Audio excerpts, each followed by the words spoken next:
Hello students, हम बात करेंगे क्लास 12 फिजिक्स के चैप्टर नंबर 6 इलेक्ट्रोमैग्नेटिक इंडक्शन। और हमारा टॉपिक है लेंज लॉ या फिर लेंजेस लॉ। ठीक है, हमने फेराडेज लॉ के बारे में स्टडी किया था कि फेराडेज लॉ क्या बताता है कि अगर मैग्नेटिक फ्लक्स में चेंज होता है तो उसकी वजह से क्या आता है, इंड्यूस्ड ईएमएफ आता है और उसकी वजह से इंड्यूस्ड करंट आता है। बट डायरेक्शन के बारे में नहीं बताया गया था वहाँ। तो लेंजेस जो लॉ है या लेंज लॉ जो है, उन्होंने जो इंड्यूस्ड ईएमएफ या जो इंड्यूस्ड करंट है उसके डायरेक्शन के बारे में लो दिया।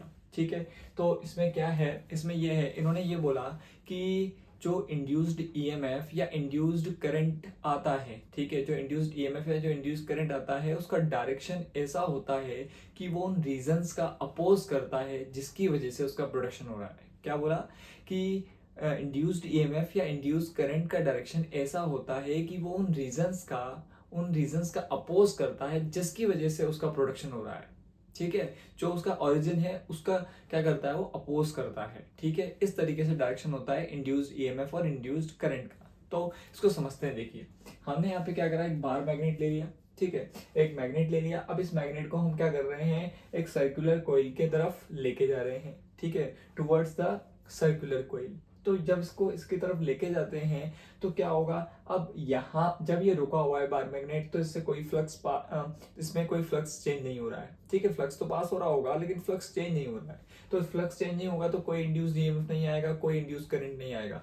लेकिन जब इसको टूवर्ड्स द कोई लेके जाते हैं हम, ठीक है, इसकी तरफ लेके जाते हैं, तो हम क्या देखते हैं कि हम ये देखते हैं कि इसका जो फ्लक्स है वो चेंज हो रहा है। क्योंकि फ्लक्स चेंज इसलिए होगा क्योंकि पहले जब यहाँ ये रुका हुआ था तो मान लीजिए यहाँ से 50 मैग्नेटिक फील्ड लाइंस जा रही थी। अब आप उसको इसके पास ले जाओगे तो मैग्नेटिक फील्ड लाइंस का नंबर बढ़ जाएगा, मतलब मैग्नेटिक फ्लक्स चेंज हो जाएगा।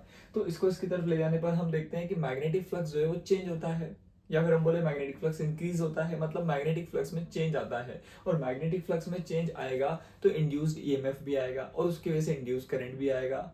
और फिर लेंज ने बोला कि इस इंड्यूस्ड करंट का डायरेक्शन ऐसा होगा। अब इसके अंदर एक इंड्यूस्ड करंट आएगी, ठीक है, इंड्यूस्ड ईएमएफ आएगा, तो उस इंड्यूस्ड ईएमएफ और उस इंड्यूस्ड करंट का डायरेक्शन ऐसा होगा कि वो उन रीजंस का अपोज करेगा जिसकी वजह से उसका प्रोडक्शन हो रहा है। तो इस कोइल में प्रोडक्शन क्यों हो रहा है इंड्यूस्ड करंट का, हम इस बार मैग्नेट के एन वाले पार्ट को इसकी तरफ लेके जा रहे हैं। तो एन वाले पार्ट को इसकी तरफ लेके, एन वाले पार्ट को, एन वाला पार्ट मतलब एन पोल जो है, मैग्नेट में दो पोल होते हैं, साउथ पोल नॉर्थ पोल। तो नॉर्थ पोल को पास ले जाने की वजह से इसमें इंड्यूस करंट आ रहा है। तो इसका अपोज क्या होगा कि भाई ये नॉर्थ पोल जो है ये दूर जाएगा। तो दूर कब जाएगा, जब यहाँ पे कौन सा पोल बने, ठीक है, तो यहाँ पे बने नॉर्थ पोल, तब ये दूर जाएगा। ठीक है, तो इसके अकॉर्डिंग डायरेक्शन कैसी हो जाएगी, इसके अकॉर्डिंग डायरेक्शन ऐसी हो जाएगी। तो ये डायरेक्शन हो गई एंटी क्लॉकवाइज। किसी डायरेक्शन हो गई इस कॉइल में, एंटी क्लॉकवाइज। ठीक है, एंटी क्लॉकवाइज हो गई।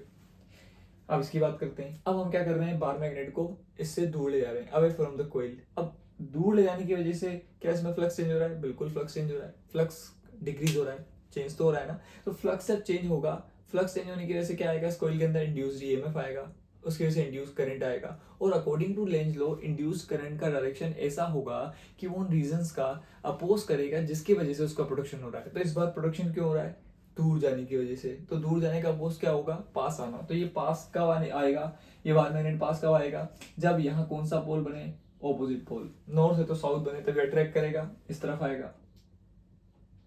तो यहाँ पे डायरेक्शन क्या हो गया, क्लॉकवाइज हो गया। डायरेक्शन क्या हो गया, क्लॉकवाइज हो गया। ठीक है, अब हम क्या करते हैं, अब हम बार मैग्नेट में एन पोल को यहाँ एन मतलब उसको पलट देते हैं। तो एन पोल इधर, एस पोल इधर। अब हम एस पोल वाले साइड को, ठीक है, मैग्नेट के एस पोल वाले साइड को इसकी तरफ लेके आते हैं। तो अब देखते हैं क्या होगा, जब हम एस पोल वाले साइड से बार मैग्नेट को इसकी तरफ लेके जाते हैं कोल की तरफ, तो हम क्या देखते हैं कि इसमें फ्लक्स वही चेंज होगा।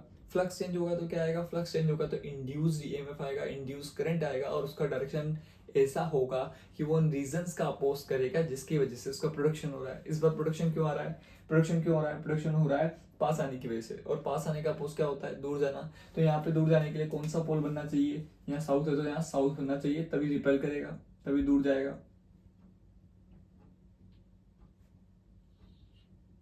तो यहाँ पर डायरेक्शन किस आएगा, यहाँ डायरेक्शन आ जाएगा क्लॉकवाइज, क्योंकि इस बार पोल एस है इधर, है ना। एक और देख लेते हैं एग्जांपल। अब हम अगर इस वाले एस पोल, ये जो एस पोल की तरफ है, इसको दूर ले जाएं अब हम, ठीक है, बाहर मैग्नेट को दूर ले जाएं, ठीक है, मतलब एस पोल वाली साइड को दूर ले जाएं इस कोइल से, तो हम क्या देखते हैं कि दूर ले जाने की वजह से फ्लक्स चेंज हुआ, फ्लक्स चेंज हुआ तो इंड्यूस्ड ईएमएफ आया, इंड्यूस्ड ईएमएफ आएगा तो अकॉर्डिंग टू लेंज लॉ इसका डायरेक्शन, इंड्यूस करंट का डायरेक्शन ऐसा होगा कि वो उन रीजंस का अपोज करेगा जिसकी वजह से उसका प्रोडक्शन हो रहा है। तो प्रोडक्शन क्यों हो रहा है इस बार? दूर जाने की वजह से। और दूर जाने का अपोज क्या होता है? पास आना। पास कब आएगा? जब यहाँ कौन सा पोल बने? जब यहाँ ऑपोजिट पोल बने, नॉर्थ पोल बने। तो नॉर्थ पोल बनेगा तो डायरेक्शन कुछ इस तरीके से होगी, मतलब एंटी क्लॉकवाइज। तो अब क्लियर हो गया होगा आपको कि लेंज लॉ बोलना क्या चाह रहा है। तो एक बार यहाँ देख भी लेते हैं क्या है। According to Lenz's law the direction of induced EMF and induced current are such that they always oppose the reasons behind their origin.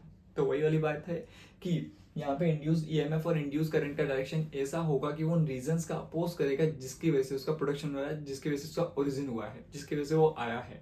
ठीक है, अब हम बात करते हैं यहाँ पे जो फेराडे लॉ था वो क्या बोल रहा था? Mathematically E equals to d∅dt। हम वही लिखेंगे, बस माइनस साइन लगाएंगे अपोज की वजह से। तो यहाँ पे है ना, हमने यहाँ माइनस साइन लगा दिया।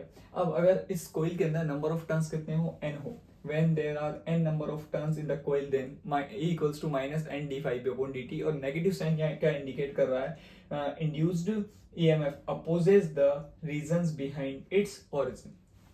ठीक है, तो ये हमने लेंजेस लॉ कंप्लीट किया। ओके, अब हमारा नेक्स्ट टॉपिक रहेगा induced current and induced charge. ठीक है, induced current and induced charge हमारा नेक्स्ट टॉपिक रहेगा नेक्स्ट लेक्चर में। Okay, thank you.